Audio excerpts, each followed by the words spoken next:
Hello everyone. In this video I will show you how to connect Stlink 4G router in your phone. First you need to connect to the internet.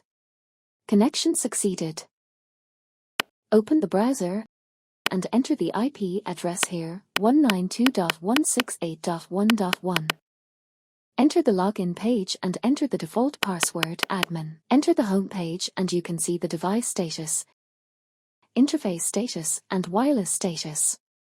The specific information of the network operator is here, such as card number, usage module, wireless network name, etc.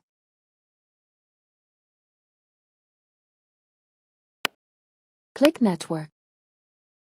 Then click on the 4G list, Perf-ORM API settings, and fill in the APN provided by the network operator.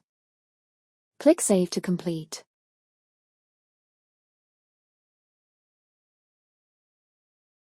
You can see that there is also a lot of information here, including signal strength, IP address, MAC address, etc., which can all be found here.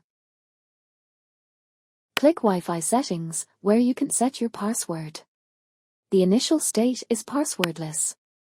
Then select WPA2, you can set the password and enter your 8-digit password.